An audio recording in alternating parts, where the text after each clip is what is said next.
Imagine walking into your boss's office and giving notice because your writing has become your primary revenue stream. Or your podcast is successful enough that you can quit your day job. Or maybe having your marketing on autopilot so you can spend your time on the art career you love rather than on marketing. Are you a creative person who's great at what you do, but marketing makes you freeze? You're not alone.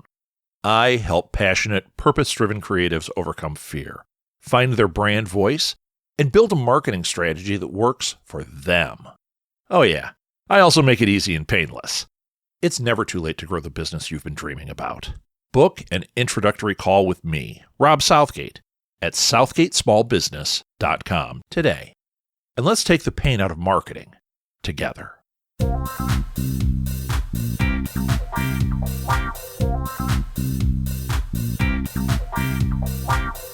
Welcome to Go Fund This. I am your host, Rob Southgate. I have a exciting Kickstarter today.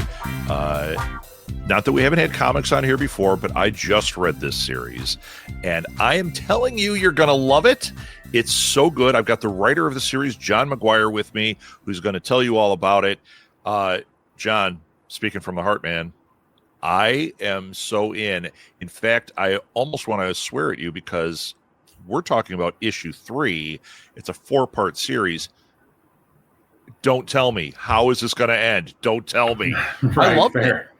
I loved it. I loved it. So, John, why don't we start out by tell people, oh, by the way, this is on Kickstarter, and you'll find it in the show notes, but it is In Our Dreams Awake. If you type that in, you're going to find this series. It's number 3, a Dreampunk comic. That's the title it says across there. So just type in Our Dreams Awake, and this will come up. And John, now I can turn it over to you. Why don't you tell people a little bit about yourself before we get into the book? Okay, well, I'm John McGuire. I'm a writer. I write comic books. I write novels. I've done a tiny bit, even dabbling in some screenplays that never went anywhere. You know, the age-old story. Yeah.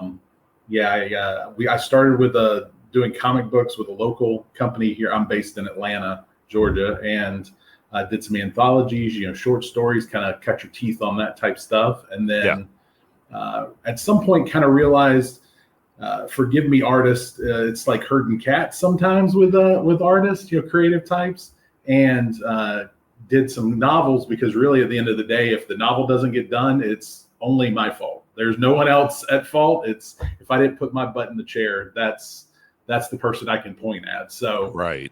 Started doing that, but obviously love doing comics as well. So, happy to be able to do a few of those here and there in the midst of the long novel writing.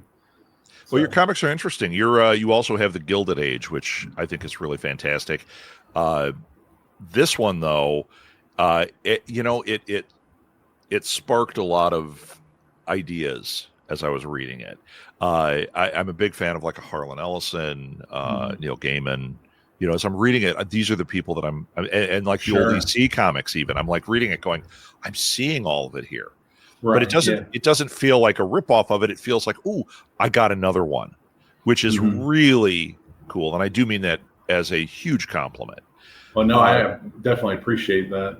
That's great that you picked up on that. So, John, let's tell people it's In Our Dreams Awake. This is issue 3.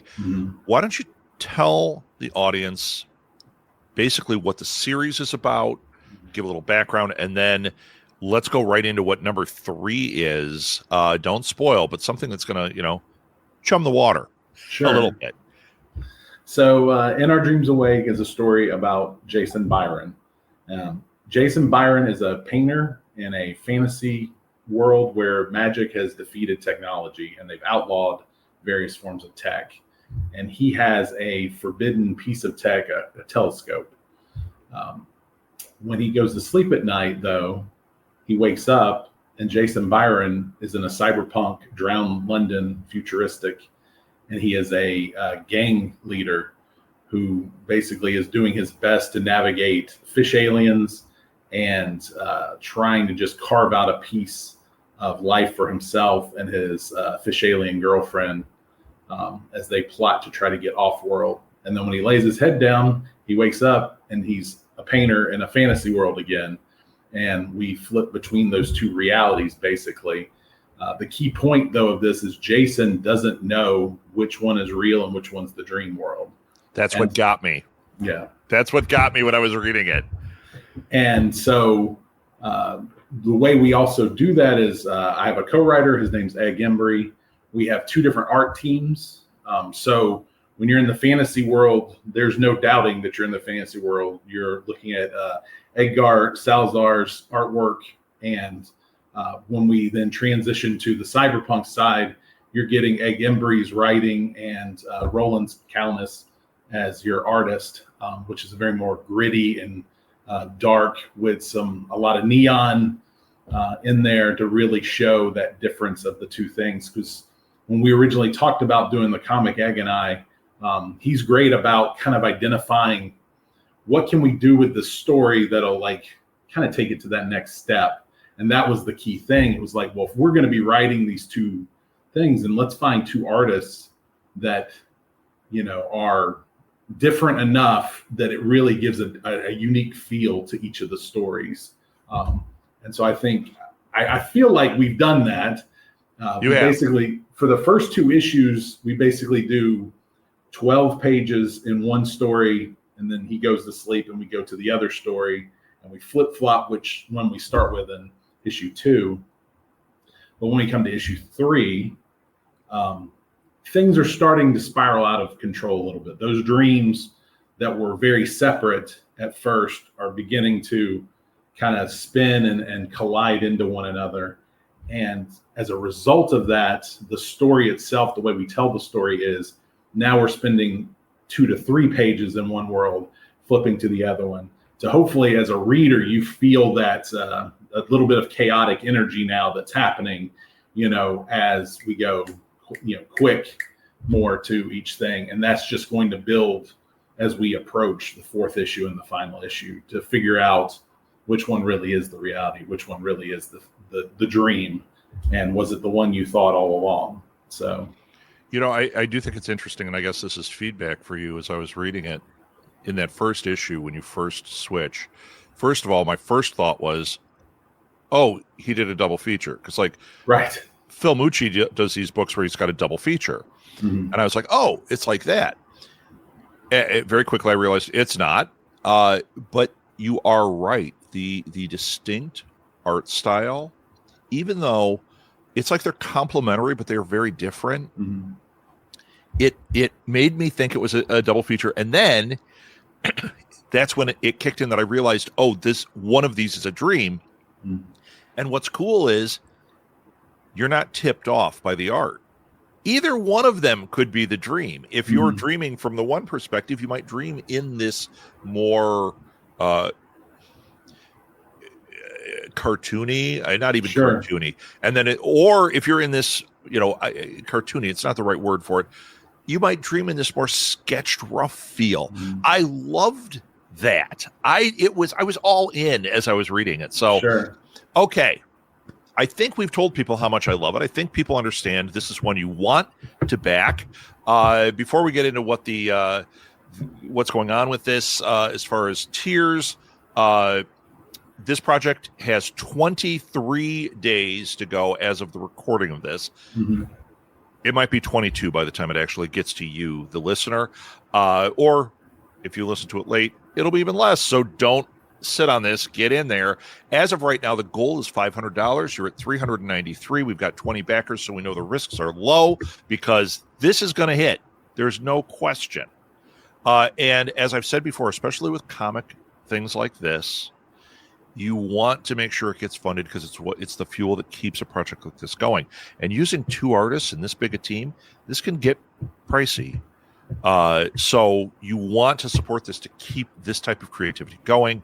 And we want to get to that 4th issue. I'm telling you, you start reading it, you're going to understand why I'm saying this. This has got to be funded because I have got to know what happens. But you're what? $107 away at this moment, and we've got 23 days to go. It's going to be a safe bet. We're going to get there. So let's talk about how we get there.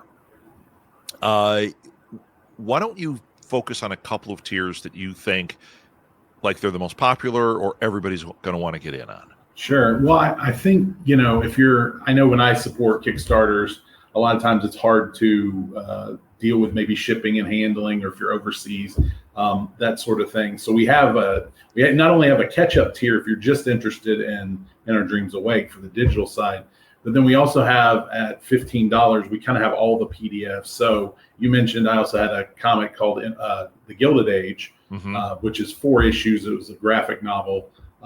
So if you get that $15 level, you get all 3 issues of In Our Dreams Awake, plus you get The Gilded Age. And I believe we have The Dreamer, which is a role-playing accessory that kind of ties in, not directly to this In Our Dreams Awake project, but kind of thematically ties into that as well. So I feel like that's kind of maybe the most bang for your buck, because you're going to get 3 issues worth of In Our Dreams. You're going to get 4 issues of The Gilded Age on top of everything else. That's, over 150 pages of comic book reading at that point. Yeah, and at $15, that is quite a value. I think that's a fabulous tier. Yeah, and then we also have a print catch up at $25, so you can get the first 3 issues, the fantasy covers that we did for each of those.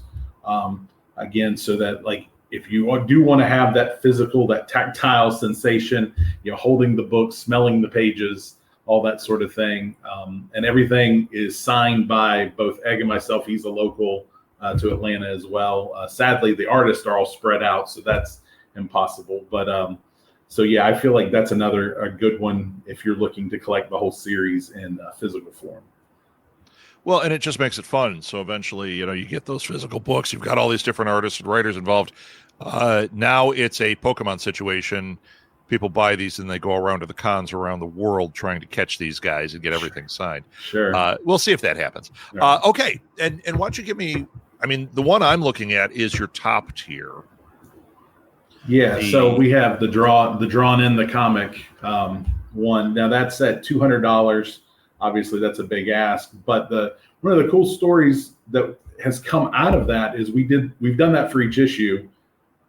We had a woman who supported us through that for issue 1, and she said, "I don't want to be in the comic, but could you draw my cats into the comic?" Oh, fantastic! So the only reason the cats are in the cyberpunk side of things the way they are is because she wanted us to draw some cats in there, and Egg went, "I've got some ideas for this." And that's awesome. So it really helped shape the story in some ways to give us another antagonist and group to kind of tie in things, and they have their own particular way of talking and that sort of thing. So I thought I would have never come up with that on my own. So it's one of those happy, synchronicities, that kind of came out of this reward. So you never know. You might be able to help determine which is the dream world, which is the real world if you support that level for the last issue. Well, I love that type of tier, and I love that story. It shows how important the engagement with the audience is. Mm-hmm.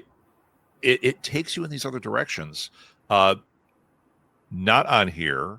Afterwards, I've got a story for you. Okay. Once again, for the audience, you'll get to hear this story when we have John back, because he has written novels. He's got a lot of comics. I'm going to have him back in a couple of months on the show Alley Chats. People that listen to this, I know, often listen to that show. And we're going to get into this stuff, and I'll tell the story then, I promise you. But, John, I'll tell you after we're off of here. It's nothing dirty. I just don't want to waste your time on Go Fund This. So, yeah, that top tier, $200, I think that's a deal to get in there and get drawn in the comics. You have quite a keepsake for that. And it is such a cool story and such a cool book that I could see. Now, do you only have one person per? No, it's not technically limited. It's, over the course of 3 issues, we've had 2 different people choose that. So if somehow there's a run on things, then maybe I got to go in there and add a limit to it. But that might be a good problem to have. I want it to be like the all you can eat challenge. I want you to go in there. So many people do this that we teach John a lesson. Yes. Teach me a lesson, please. It's a welcome lesson. Yes. Right. Okay. So, John, I don't know if you have this. You don't have it on here, but you're going to hit your goal. Do you have any stretch goals set up? Is there anything to look forward to here? Yeah, so I mean, we're still kind of working out some of the details, but one of the thoughts that I had was doing kind of a digital, kind of a special. I want to call it an ash can, but basically kind of take you through the process. So show you the pencils to ink to the script, and kind of just walk you through some of the pages so you can kind of be a behind the scenes. And that would be an add-on, obviously, for everybody who's backed at whatever level, just a digital kind of thing. And that was kind of the first one. And then we have some other, we've talked about a few things, but I'm not ready to reveal anything else. Okay. Again, it'll be a good problem to have, yes. if we start pushing that envelope. So we need people to go and support this. It's on Kickstarter. It's In Our Dreams Awake. You can see it scrolling along the bottom. I know you can't click that, but at least you get the idea of what it is. It's In Our Dreams Awake. And we want to not only get this funded, but help put the fuel in there that helps pay for book 4 and helps John continue this ride that we're on. John, where can people interact with you? Typically, I have my website is johnrmcguire.com. You can find me there. I'm on Blue Sky, Instagram, X. So any of those places. I'll put that in the show notes. Yeah, I'm only so. I'm like, if you reach out to me, you definitely will get a response. But I sometimes have to remind myself that I need to share things and put stuff out there. Sure. It's like a second job. Sometimes you got to remember to do it. Yeah, it's an important one, though. I get it. Absolutely. I get it. All right, John. Well, thank you so much for being on. Best of luck with this. The marching orders, I say it on every show, and I'm going to say it here, too. Whether you support it or not, which you should support it, but whether you do or not, share it. Let people know about this. Share this episode with them if you're like, well, I can't really explain it. There is going to be somebody in your friend group that loves this. It's the reason I had John on. I read this and went, oh, my God, I love this. There's going to be somebody. And you don't know what they're going to do with it. If they're going to be one of them that gets their picture in the book, or if they're going to be one that tells 10 friends and all 10 friends come in. I mean, spread the word, help the artist out, help the writer out. That's what we do here. And support it yourself. For $15, you get that many comics, and they're great. Well worth it. Well worth it. So there we go. John, thank you again for being on. And I will have you back for Go Fund This when issue 4 is coming out. And like I said, we're going to let people know coming up in the beginning of the new year, I'm going to have you on Alley Chats, where we're going to get more in detail about your books and your other comics. And then there's another show that we might have you on, but let's start with Alley Chats. Well, thank you, Rob, for having me on. Thank you for being on. This was really great. Have a great day, man. You too.